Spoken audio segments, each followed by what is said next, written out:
여러분, 짧은 시 한 편에 온 세상의 역사가 담길 수 있다면 믿으시겠어요? 오늘은 바로 그런 시편 114편을 한번 들여다볼 건데요.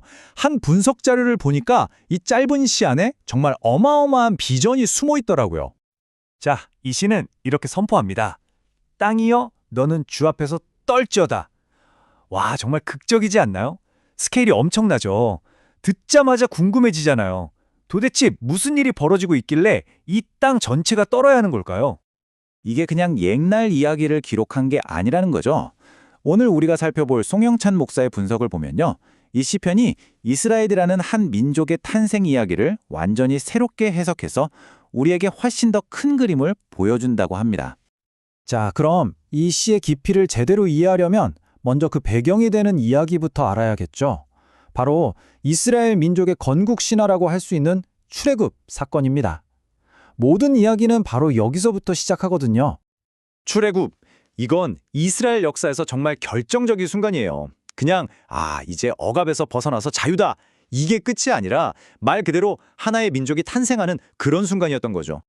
그러니까 여기서 중요한 포인트는 출애굽이 그냥 자유라는 한 단어로 끝나는 게 아니라는 거예요. 이 사건을 통해서 이스라엘은 우리는 누구인가? 우리는 신과 어떤 관계를 맺는 사람들인가? 바로 이 정체성을 확립하게 된 겁니다. 그런데 시편 기자는 여기서 만족하지 않아요. 옛날에 이런 일이 있었지 하고 회상하는 데서 끝나는 게 아니라 우리를 훨씬 더 깊은 차원으로 데리고 갑니다. 그 깊은 차원이라는 게 뭐냐면 바로 신이 인간의 역사 속으로 직접 들어온다는 정말 어마어마한 개념이에요. 이야기가 어떻게 이렇게 커지는지 한번 같이 보시죠.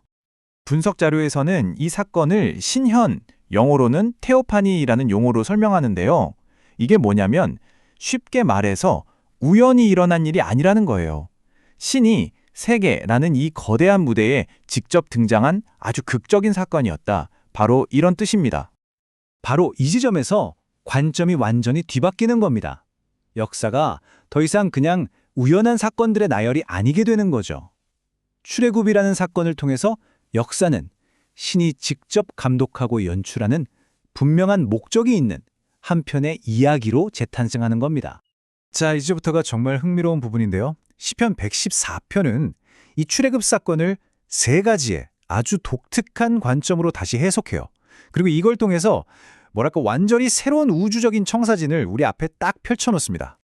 분석 자료를 보면 이 시가 세 가지 핵심 단계를 통해서 어떤 계시를 보여준다고 해요.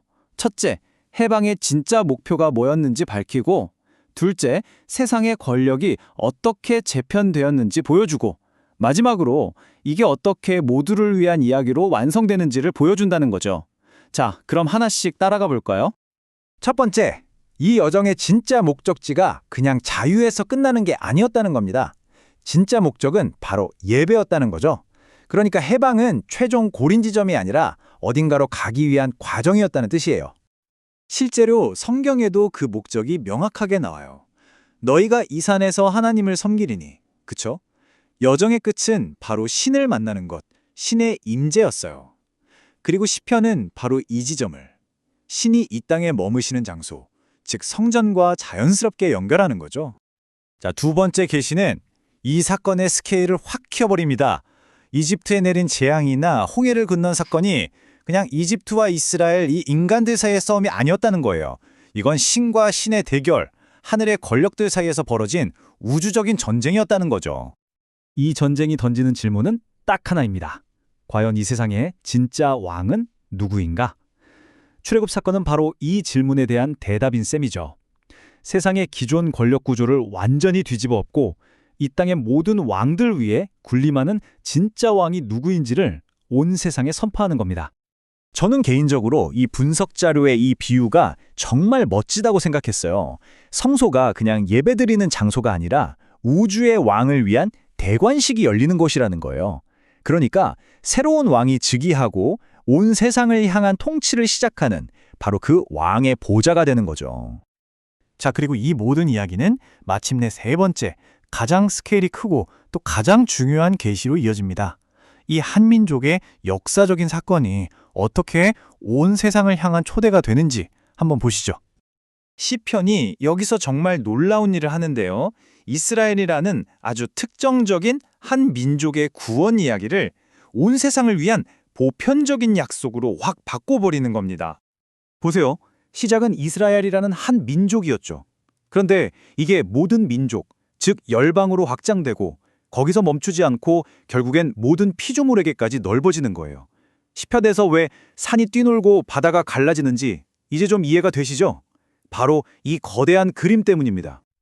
그리고 마침내 우리는 이 시가 우리에게 보여주는 마지막, 정말 숨막힐 정도로 웅장한 비전 앞에 서게 됩니다. 우리 처음에 봤던 그 구절 다시 한번 볼까요? 땅이여 너는 주 앞에서 떨지어다. 이제 이 구절이 완전히 다르게 들리지 않으세요? 이건 그냥 무서워해라 이런 공포의 명령이 아니라 온 세상이 이 진짜 왕의 등장을 보고 함께 경배하라는 그런 장엄한 초대인 거죠. 그러니까 결론은 이겁니다.